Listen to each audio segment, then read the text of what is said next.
I promise you guys, this is not clickbait, and it may just be one of my most honest videos ever. But this is a topic I've been wanting to make a video about and talk about in depth for a while. So in this video, I'm going to tell you why you should be very careful trusting us. Yes, me included.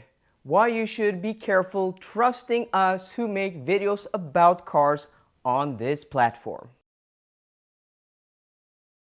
So first off, the obvious one, we're all human beings and we make mistakes. And also our opinions about a car can change because we get new information, but also depending on the time of the day we're testing the car, the time of the year, how much we've had to eat or to sleep, or where in the world we are, or what we just drove, or what we're looking forward to drive will always affect our opinion, what we say in some way or the other. So we're prone to making mistakes. We're not infallible. I make mistakes all the time. Like, for example, a good example is a video I uploaded just a few days ago talking about the Polestar 3 and getting an upgrade on existing cars to 800 volts. That may turn out to be completely wrong, but again, that video is a little bit of speculation. I'm not going out and saying that this is fact, it's just my opinion, but I may have read something and misunderstood it, or told something and misunderstood what I was hearing, or asked something and misunderstood the answer. I think the jury is still out on that video, but I may be very wrong on that subject, and I'm not afraid to admit it. So yeah, just take it with a grain of salt, what we say, because it's more of a guidance than pure fact. A lot of what we do on these channels that test cars, and especially EVs, because EVs is a tricky type of vehicle to test. This next one is a big one for me because I think this may just be the most important factor of whether to trust somebody reviewing a car, to take their word as like dogma, or to take it with a grain of salt. I think you should always have a little bit of leeway and take what we say with at least a little pinch of salt. But some opinions are more accurate than others. But I think reference point is very important. So you should always ask yourself, and that includes me also, but other people who also make videos on this platform, what does the creator you're watching use as their daily vehicle? What have they been driving every day in between press cars the past year or 2 or 3? And also, what cars have they owned in the past, going back 5 years, 10 years, 15 years, or how many years you want to go back in time? And also, what type of vehicles do they normally drive on their channel? There's so many electric cars out on the market today that I'm not able to drive all of them coming out. So my niche is kind of, that mid-tier to premium to luxury. That's what I've, traditionally driven here on the channel. Heck, I started my channel. My first video is me taking delivery of a Volvo XC90 when that car came out in 2015. I bought a brand new one that I took delivery of a little more than 9 years ago here on the channel. And also, what type of education does the creator have? Does the creator have any type of education that is relevant to cars or to electronics or to other stuff? Or maybe not. I mean, it's not alpha omega, but it may be relevant or not. And also, what is their work experience? Has this person worked in this field or this field or this field? And what are their hobbies? And what cars have they grown up with? What cars did their parents drive? What cars did they spend countless of hours on long road trips, possibly through Norway or Scandinavia or Europe or the US, wherever this person has lived? What car did they spend so many times in the back seat just looking at the same details after hour? All of these things are going to create a reference point for the person who's reviewing a vehicle. Let's say, for example, I made a review on the new Audi S6 Avant e-tron. And in that video, I said that this is currently the best electric car on sale. And by the way, it may or may not be. And the video on the S6 Avant e-tron is actually coming out next week. So subscribe to the channel if you don't want to miss out on that video. But let's say, for argument's sake, I made that video. That would be a very bold, but also a very specific claim, right? And you may be watching the video and like, okay, yeah, Chris said this and this car, and I show you the car and I talk about how it drives and the interior and etc. And everything is just awesome. And then you find out, or I tell you, or in another video, my daily driver for the past 5 years has been a Kia Niro, which is a fine electric vehicle, but it is in a very different class of vehicle to this. And from that perspective, this is probably the best electric car that exists. But that is also a very skewed reference point for giving you guys an accurate assessment and review and opinion of this car. But okay, that's fine. But that's why I think it is relevant what kind of cars us reviewers or content creators drive, right?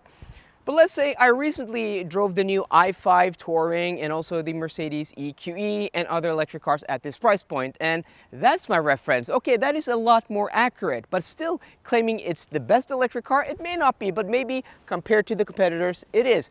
But let's say I also have recently driven the Mercedes EQS, the BMW i7, the Porsche Taycan, and other, even more expensive and luxurious electric cars. Then you can start to paint a picture like, okay, this creator has all of these cars under his belt recently, and he's reviewed them and tested them extensively throughout all of the tests he does. So then I think the assessment is more and more accurate. Again, it's all about reference point. But let's say I made the same video with the same claims, but I told you instead of my daily the past few years being a Kia Niro, it was this Porsche Taycan 4 Cross Turismo. And before I had this car, I had an Audi e-tron GT. And before I had that, I had a pre-facelifted version of the Audi Q8 e-tron. And before that, I had several Volvo XC90s, several Audi A4s, BMW 5 Series, several Volkswagens, etc., etc., spanning back several decades. Yeah. Then I think my assessment of the Audi S6 e-tron Avant would be something absolutely to take seriously. I think my words and opinions would weigh a lot heftier. And I'm not saying that car is the best electric car on sale, but it is a very good car and probably a reason why you shouldn't buy an electric SUV. But again, more on that in my review later next week. So it's all about reference point, and I think that is very, very important. I've given you guys a little bit of background about my car owning history. For the most part, I've owned German or Swedish cars. I've also had a few, Japanese cars. I've had my first car when I was 18, like 21 years, almost 22 years ago. Yeah, guys, I'm 40 next month, and as a 40th birthday present from you to me, please hit that subscribe button down below because I'm really trying to hit 75,000 subscribers by the end of this year, and that would be awesome. So I really don't care that much about subscriber count, though it is cool having the channel growing and moving in one direction. The car manufacturers look at the subscriber count and also the view count when they decide who is going to these launches or are prioritized first when it comes to loaning these cars.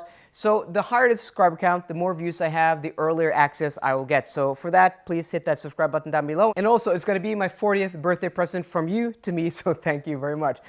But yeah, so I've had, for the most part, German cars for the past 10, 15 years. And also, I grew up on German cars. So, throughout my childhood, I mean, when I was born, I think we had like a Mercedes S-Class and also a Porsche 924 like in the mid-80s. We've had a lot of German cars growing up. Mercedes C-Class, we had Mercedes E-Class, BMW 5 Series. We've had Audi A6s I've spoken about. We also had a few American cars. We had like Jeeps and stuff like that.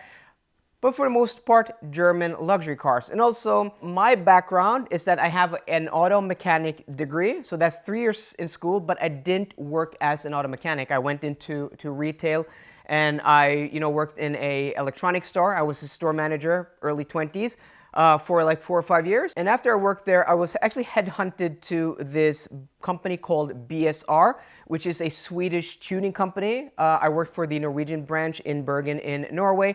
So we did, just software tuning, but also we did rebuilds of engines, complete builds. We had a workshop. We also had a store. So I was purchasing manager and sales manager. So my responsibilities was, purchasing a whole bunch of different car parts from China, from other places in Europe, from the US, and also I was sales manager, so I had responsibility for inventory, both our web shop and also our physical store. So I use a lot of my, my auto mechanic education in my workplace, in my job. So I gained a lot of experience there with, electronic tuning and working closely with a lot of the cars, and also having a lot of engineers on hand. So I've always been a very curious person, and asking about, how does this work, and having engineers at the company who I could ask, I built my knowledge. But I also had a lot of knowledge. We had a lot of tuners, of course, the typical BMW engines. You had, your M50s, your M52s, M54s, both the TU 52s and non-TU models. We also had, the, what they're called, so many years ago, like the 180SX, the 200SXs. And I think this is many years ago, like almost 10 years ago, I worked in the car industry. But I think the 200SXs here in Europe, the Nissan 200SXs had the CA20DET, or it's called the SR20DET. So at least the 22 liter, it's the turbo engine, right? While in the US you had the 24, which is the naturally aspirated. So I work closely, and I have a vast knowledge of internal combustion engines, both diesels and petrol cars. But electric cars is just a whole new ballpark. So this is something I've had to relearn. And I've also been doing testing of cars here on the channel since 2016. And maybe more seriously, like since 2020. So that is my background. I'm not, the most knowledgeable person on electric cars or on cars in general, but I have, my education, I have my work experience, and also my interest, and also this channel. And I think that does bear a lot of weight, because a lot of the journalists, like other people I've worked with, have no background, either their education or working with cars. And I think that is actually valuable. I'm not saying that my opinion is better than others, but it's different based on different experiences. So guys, that was just today's video. Kind of a rant, kind of, hopping a little bit back and forth, but I've been really wanting to make this video for a while addressing this point. So let me know what you think down below. So I hope you enjoyed today's video. If you did, please drop me a thumbs up down below. And for more car content, as always, please subscribe. See you guys later, and goodbye.